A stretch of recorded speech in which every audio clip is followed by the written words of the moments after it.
Fique badinha agradando.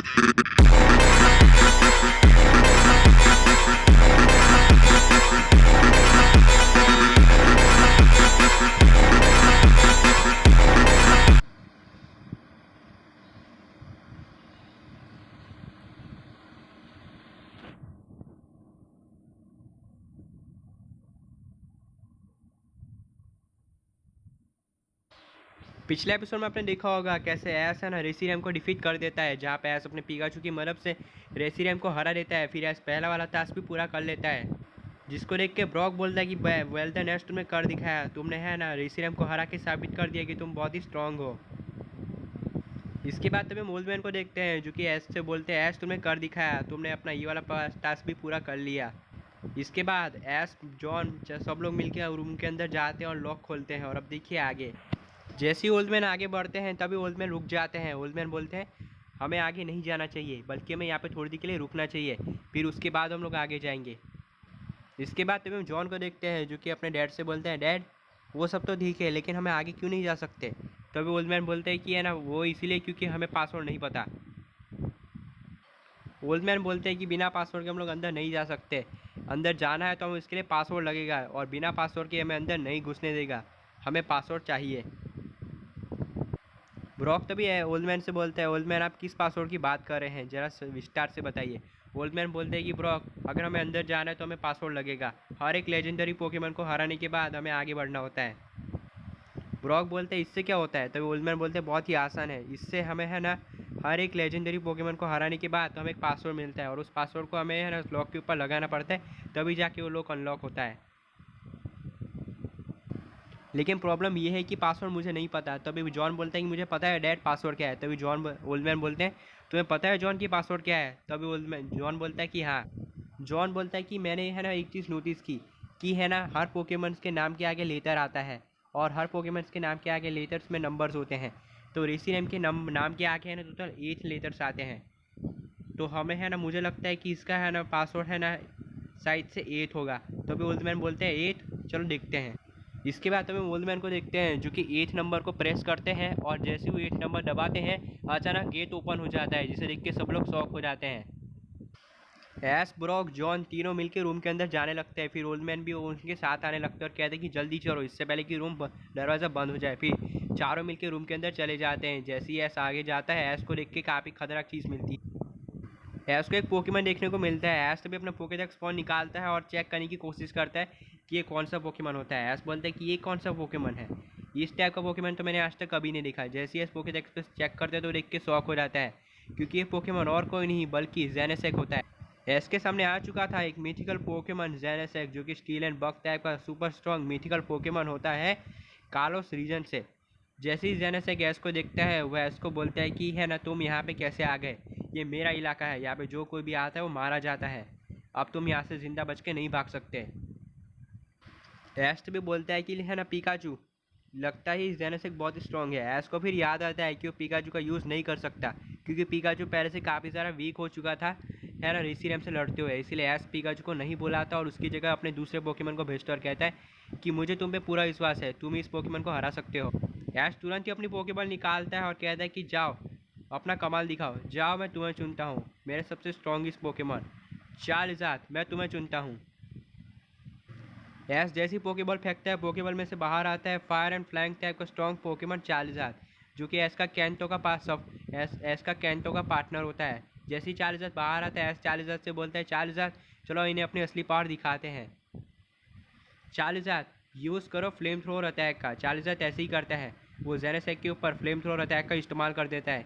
ये तक तेजी से जेनेसेक की तरफ बढ़ रहा होता है,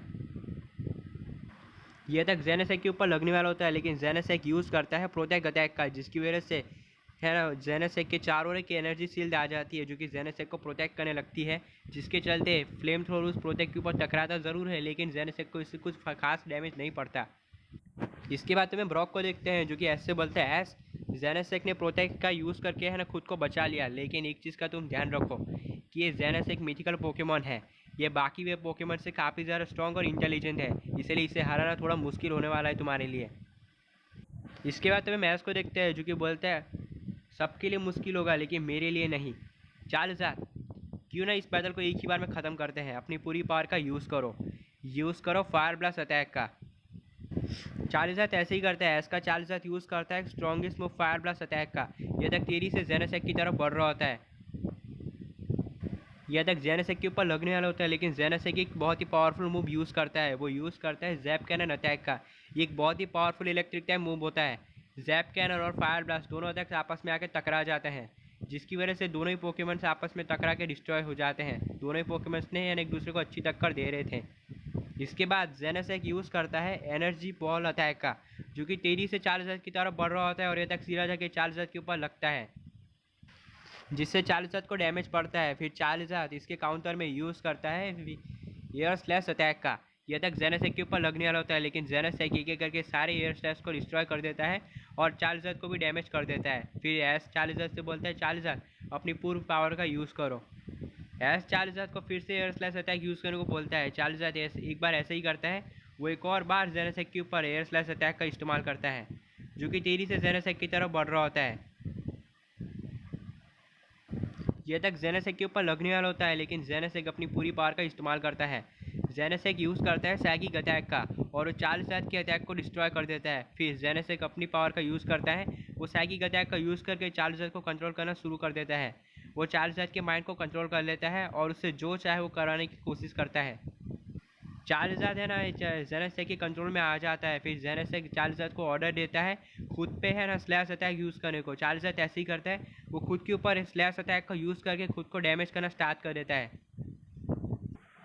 ये देख के ऐस बहुत ही ज़्यादा शॉक हो जाता है। ऐस बोलता है चार्जर क्या तुम ठीक हो? तुम खुद के ऊपर अटैक क्यों करे जा रहे हो? तुम्हें जेनेसेक को हराना है, ना कि खुद को। ये तुम क्या कर रहे हो चार्जर? इसके बाद हमें जॉन को देखते हैं, जो कि ऐसे बोलते हैं ऐस लगता है जेनेसेक ने है ना साइकिक अटैक का यूज़ करके चार्जर के माइंड को कंट्रोल कर लिया है और वो चार्जर से जो चाहे वो कराने की कोशिश कर रहा है। अगर ऐसे ही चलता रहा तो बहुत बड़ी दिक्कत हो जाएगी। इसके बाद हमें मोल्डमैन को देखते हैं, जो कि जॉन से बोलते हैं जॉन है ना जेनेसेक ने साइकिक अटैक का यूज़ नहीं किया है, बल्कि उसने यूज़ किया है कन्फ्यूज़न रे अटैक का। इस अटैक को यूज़ करने के बाद सामने वाला पोकेमॉन कन्फ्यूज़ हो जाता है और वो वो पागलों की तरह खुद के ऊपर अटैक करना स्टार्ट कर देता है। और ऐसा ही हुआ, जेनेसेक ने इस अटैक को यूज़ करके चार्जर को कंट्रोल करना स्टार्ट किया। इसके बाद तुम्हें ब्रॉक को देखते हैं, जो कि ऐसे बोलता है ऐसे तुम्हें जल्दी कुछ ना कुछ तो करना होगा। अगर ऐसे ही चलता रहा तो जेनेसेक तुम्हारे चार्जर को हरवा देगा। फिर तुम अपना एक पोकेमॉन खो दोगे। फिर किससे तुम जेनेसेक से लड़ोगे? इसके बाद तुम्हें मैस को देखते हैं, जो कि बोलता है लगता है मुझे कुछ बड़ा करना होगा। एस चार्जर से बोलता है चार्जर अपनी पूरी पावर का यूज़ करो फ्लेम थ्रोअर अटैक का।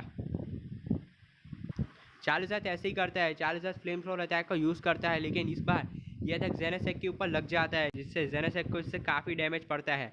अब जेनेसेक फायर टाइप के साथ जेनेसेक बग टाइप के साथ स्टील टाइप भी था, जिसकी वजह से उसे इस अटैक से काफ़ी ज़्यादा डैमेज पड़ता है।